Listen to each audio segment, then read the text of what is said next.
This is a podcast from Cambridge Assessment International Education. For further information, please visit www.cambridgeinternational.org.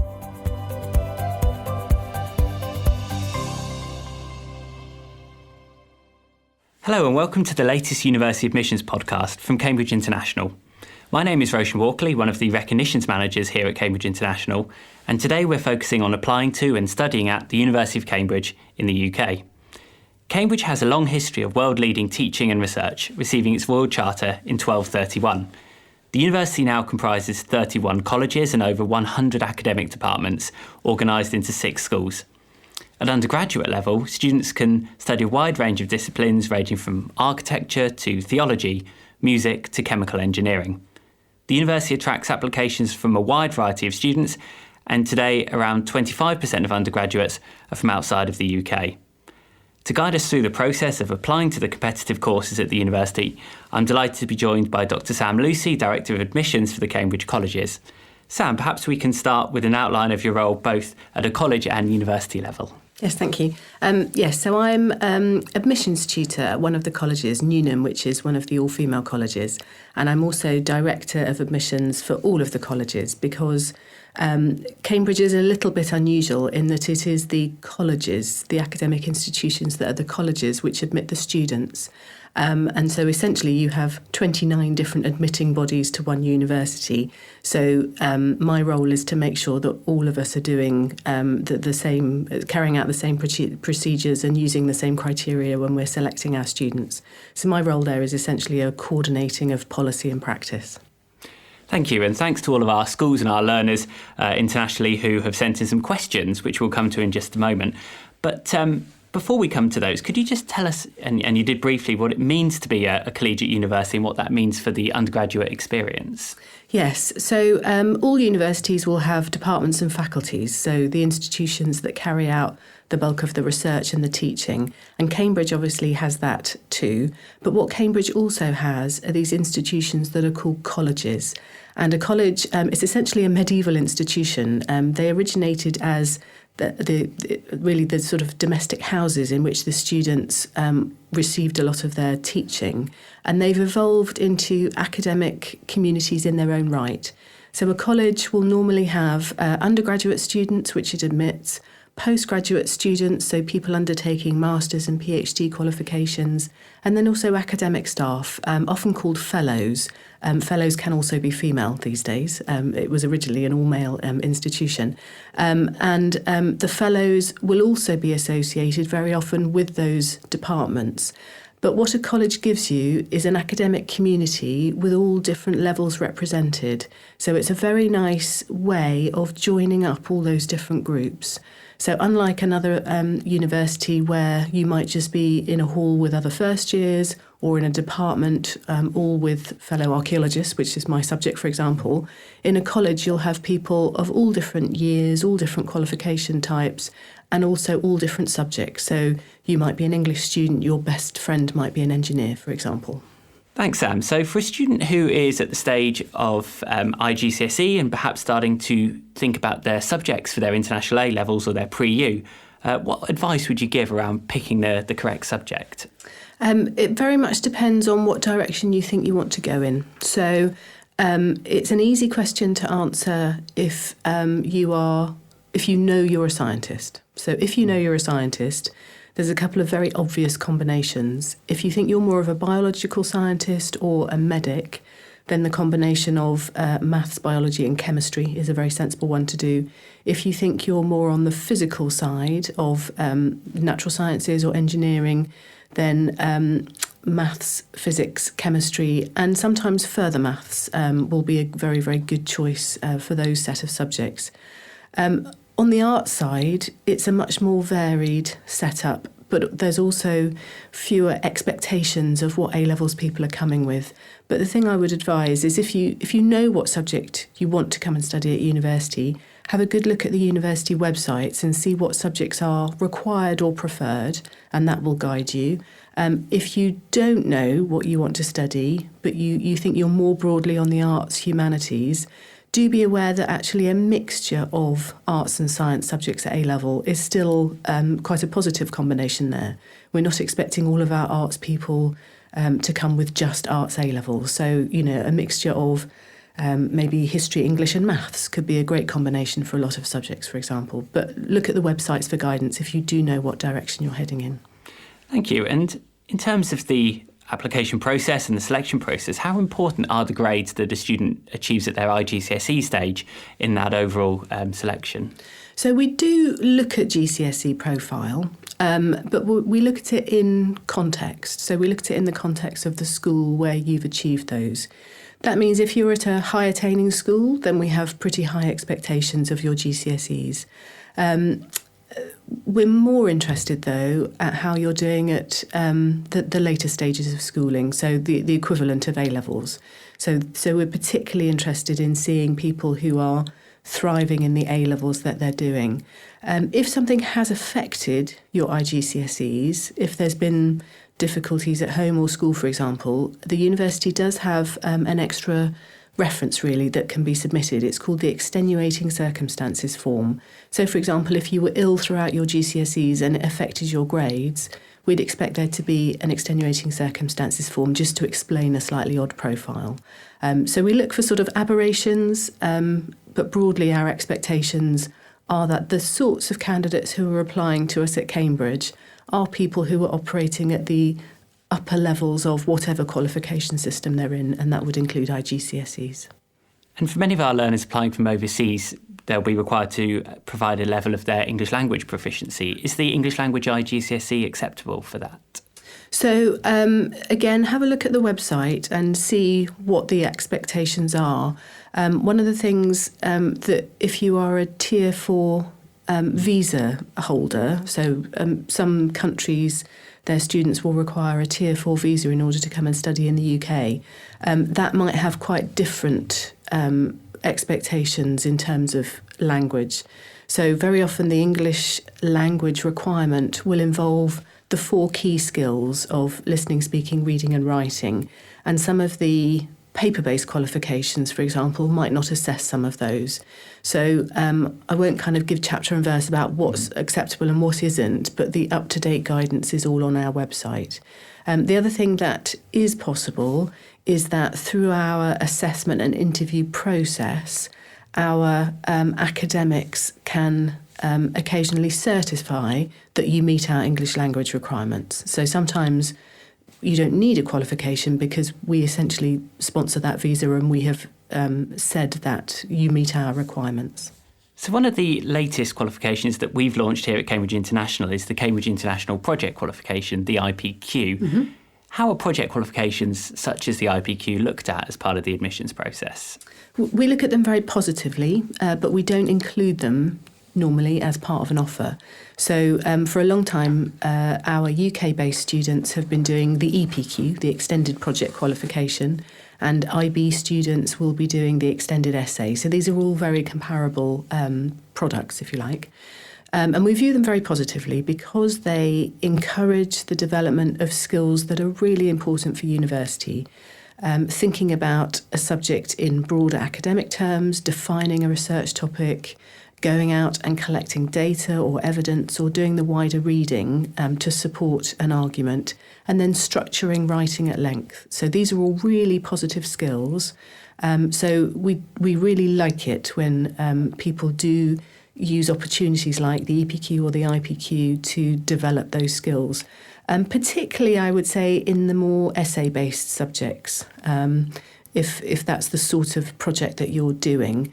For some of the more, I suppose, technical sciences where there is a lot of mathematical ability required, sometimes it might be better to spend that extra time just doing more maths immersion, more science immersion. But for a broad suite of our courses, an EPQ or an IPQ is a really, really positive thing to see on the form. But we wouldn't set a particular grade requirement for it. We just like to see that you're doing it. We know that learning takes place throughout the school curriculum and indeed outside of the classroom as well. How important is it for students to be involved in extracurricular activities or co-curricular activities, and how is that used to support a student's application? So in Cambridge, again, we might be slightly different from some other British universities, but our assessment is solely on academic grounds. So we do like to see what we would call supercurricular engagement, but that is academic engagement outside of the school curriculum. It's not sport, music, drama, that side of co-curricular or extracurricular. So in Cambridge, we don't actually place any weight on that extracurricular activity. It is quite nice to see that a student has spare capacity, so they're not having to work so hard at school that they don't have any other space outside to do anything else. But we really don't mind what that spare capacity is used to do. So for a lot of our UK students, for example, they might be having part-time jobs or they might have caring responsibilities. They might also be choosing to spend their spare time doing more academic work, and that is also fine because it's encouraging them to think again a bit more broadly about their subject. So supercurricular is great. Extracurricular just doesn't play any part in our process. That's great advice. Thanks, Sam. A question now that we've had submitted in for one of our schools is around whether the university looks at a student's background, for example, like some of the US universities do, and whether that plays an important part, if any part, in the application process. Yeah, that's a very interesting question. We do collect quite a lot of what's called contextual data on our UK-based students because we have a lot of information from government agencies, for example, about socioeconomic profiles. We don't tend to have that on international learners. Sometimes schools will tell us if you have, for example, won a competitive scholarship in order to attend that school. But there we're more interested in making sure that you're going to be a good academic fit for the courses here. So we do like to see, again, evidence of high academic attainment. But no, we don't have the same kind of approach to contextualising an application from overseas learners as opposed to home learners. We just don't have the comparable data sets in order to do it. Obviously, your school references will tell us if there are particular things that we should be aware of, and then we can take that into account, but it's not done on a systematic basis. A question now from Kathy Gower, who's a counsellor at the Majestic International College. Kathy asks, what advice do you have for students choosing between different colleges, and where are the best resources to learn about the different colleges?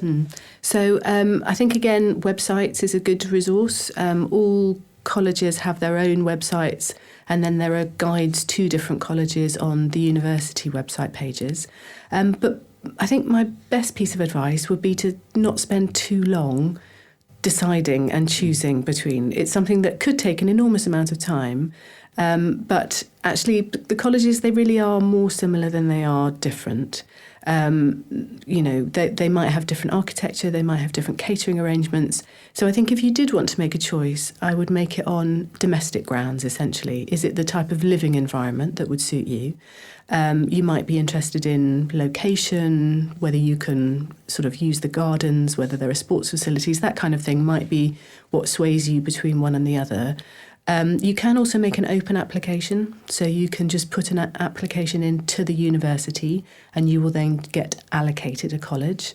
And if you're an overseas student, the overseas applications are allocated then randomly across the colleges. So there's quite an even distribution of the open allocations across the different colleges.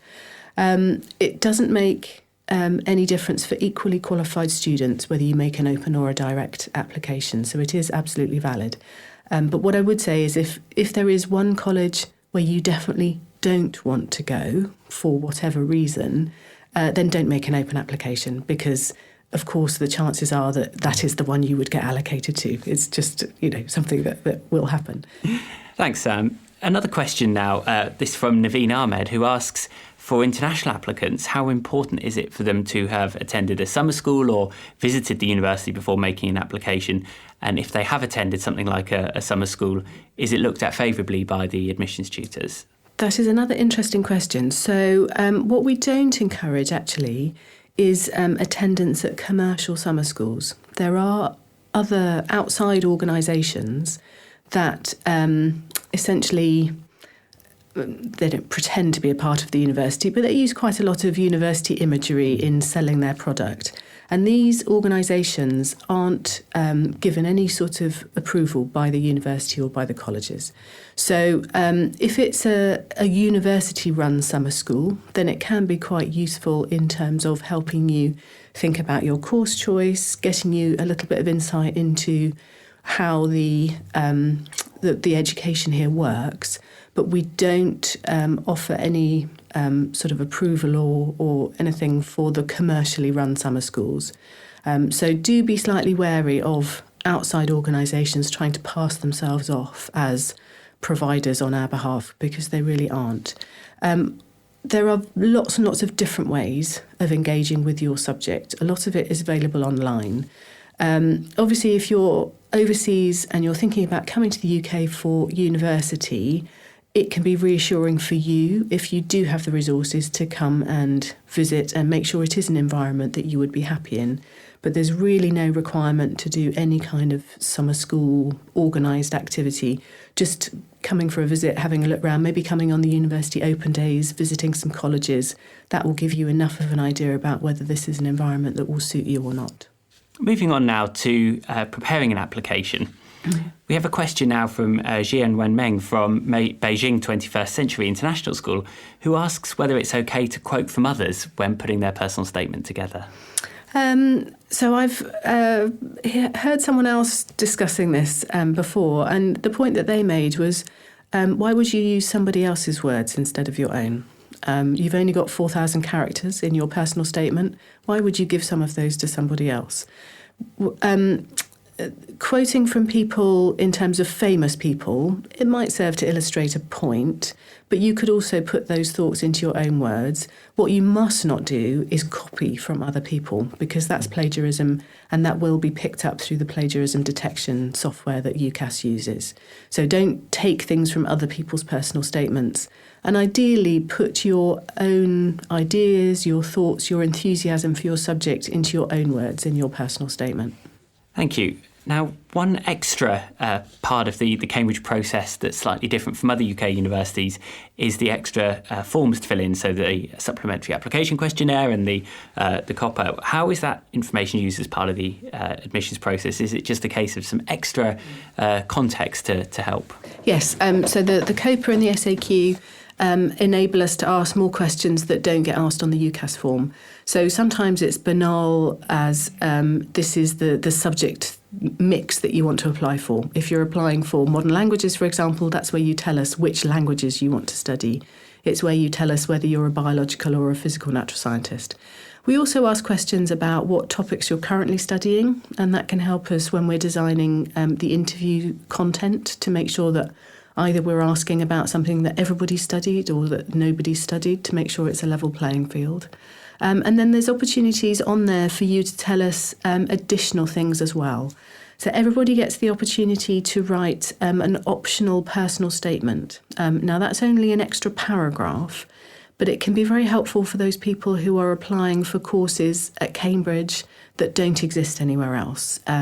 Our HSPS course, for example, or our Anglo-Saxon, Norse and Celtic course, because you might have a personal statement that's talking about slightly different subjects because it's aimed at your other 4 university choices. So it means there's a space on our form where you can just give us a bit more detail about your interest in our particular course, and the other universities don't see that.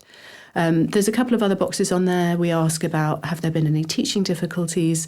There's a box that just says anything else you'd like us to know, and sometimes that is the place to explain that B at GCSE, that something went wrong on that day and you just want to give us a bit of an explanation. So it's just an opportunity to give us a little bit more additional data and information that then feeds into the process. In terms of the process, the next step for many applicants by this point would be an admissions assessment, admissions test, some of course which are taken prior to interview and some at interview. Regardless of sort of when they're taken, how important are the admissions assessments, and do you have any advice for learners who might be preparing to take an admissions assessment coming up? Yeah, they are becoming more important as we get more and more data about the value that they're adding to the selection process. So they're definitely worth taking seriously and preparing for. In terms of familiarising yourself with the requirements, any expected knowledge, and then also a couple of practice sessions. We don't think that extensive practice is needed, but anything that involves multiple choice, doing 2 timed versions under exam conditions is a really, really sensible thing, just because it gets you used to the pace and the style of the questions. So certainly familiarising yourself with the format, what you're being expected to do. If there is required expected knowledge, then obviously some revision of those things. On the science side, a lot of that is GCSE level knowledge, but it might be something that you need to brush up on. If you've, for example, if you're doing the BMAT for medicine, often people haven't carried physics on, for example, but there are some physics questions on the BMAT. So it's that sort of thing that is a very sensible thing to do. So it is, as I say, growing in importance, I think, as part of our process and needs taking seriously and giving due weight to that. It's worth noting there are free resources for anybody who is preparing to take an admissions test, such as the BMAT or the Thinking Skills Assessment or one of the others. Specimen papers and practice resources are available at www.admissionstesting.org. So for our international applicants who have been invited to interview, are those usually held in Cambridge, or do you offer interviews overseas or via Skype? So we have a number of different teams of interviewers who fly out to overseas locations. So those are currently offered in Singapore and Malaysia in mid-October, and then in Hong Kong, China, Canada, and we also do a video conference set up with New York in late November. There's also a new scheme in India, also in late November. So what we do say is if you are close to one of those locations, we advise you to apply for interview in that location rather than thinking that you have to fly all the way to Cambridge. Again, there is no tactical advantage to being interviewed in Cambridge as opposed to overseas. There's a small number of subjects where coming to Cambridge is recommended, just because there is a practical element to the assessment. So, for example, architecture or history of art, and some of the languages, we ask people if they can to come to Cambridge, but otherwise we will make arrangements for perhaps a supplementary Skype interview on top of their overseas location interview. So do, again, have a look at the website, because Singapore and Malaysia in particular have a different deadline. Because the interviews happen that much earlier, the deadline for applications is mid-September rather than mid-October. Now, are the interviews usually a panel style, or are they sort of multiple mini interviews, or what is the usual approach? So they are academic interviews, and they're designed to really mimic our small group teaching here in Cambridge, which we call the supervision. So any academic interview for undergraduate study in Cambridge will always be just one student and normally 1 or 2 academics conducting that interview. And it's very much sort of conversationally based. So it's not I ask you a question, you answer it, I ask you another question, you answer it. It's more of an academic discussion. In the sciences, that academic discussion might well take the form of working through a series of problems together. And they're generally difficult problems, so they're generally not something you can just jump to the answer. You need to work through a number of stages. And the interviewers will be there giving you kind of assistance and hints and guidance about how to then approach the answer. So it's about identifying how people are thinking and how people are approaching problem solving in whatever subject. And can they think on their feet? Can they take in new information, do interesting things with it? Because we get an awful lot of applicants who have just been very well taught. They're very good at reproducing knowledge, but they're not very good at creating it for themselves. So it's those sort of more lively thinkers that we're after identifying through the admissions process. Thank you. Does the university offer any scholarships for international fee-paying students, anybody based outside of the UK? Yes, again, websites are a good place to look for that. It's probably worth saying that we're not a university at the moment that is able to offer large numbers of full-cost scholarships. So we're not like the American universities, for example, in that respect. But we do have a range of different scholarships, some of which are country specific, some of which are just open competition. They do tend to be competitive to get. So again, they tend to go to the people who have done best in the assessment process. There is an open competition for the Cambridge Trust scholarships, for example, that we do offer. And as I say, very often full funding isn't available. There is a small number of colleges who do have a small number of full cost scholarships. And again, information is available about those on the website. Thank you. Now, we have a number of teachers and advisors who will be listening to this podcast. I know the university sometimes organises conferences and other events for college counsellors and other advisors. Could you let us know a little bit more about those? Yes, there's an annual International Advisors Conference, which happens in the autumn each year. Again, I think that's oversubscribed, but if you apply for that, then I think they try and make sure that a good range of schools and different countries are represented there. And then lots of online resources. So the university and a lot of the colleges will have, for example, teacher newsletters, which will go out on a monthly basis. And you can subscribe to as many of those as you want to get information about the process and different opportunities available for your students. And then, of course, anybody is welcome to get in touch with either the Central Admissions Office or a college admissions office if they've got particular questions. For example, if they're supporting a student who has questions that they don't know how to answer. So we're very, very open to answering people's questions. All we do ask is that if you do have a question, you don't email all 29 colleges at once. You just pick one, because you will get the same answer generally from each college. And so don't kind of bother 29 people when just one would do. Definitely, and I know there is lots of information online, and having signed up to the newsletter myself, they are really useful, so we'd advise that to any of our Cambridge International schools. For a school who may be supporting an applicant for the first time through the process, is there any key advice or any top tips that you would suggest? I think if you're an advisor in that situation, again, make use of the website. So I think be aware that there are these different stages to the process, that depending on where you're applying for interview, the deadlines might differ. And just have a look at the information that's available there about the different roles and the different stages of each bit of the process. The things that tend to catch people out sometimes if they're applying or supporting students applying from overseas for the first time is registration deadlines for the admissions assessments, because those, if it's a pre-interview assessment, so one of the ones taken this year on the 30th of October, the registration deadline for that is the 15th of October, and it is the school or an open test centre that needs to register that student. So it's not the student who does it for themselves, it's their school, or they have to find an open test centre. So it tends to be deadlines that catch people out. So making yourself aware of relevant deadlines well ahead of time and making sure that then you've got a plan to meet them, I think is a very sensible thing. Students themselves can find out a lot of information, again, using websites and sort of other student contacts. So the information is there, available there.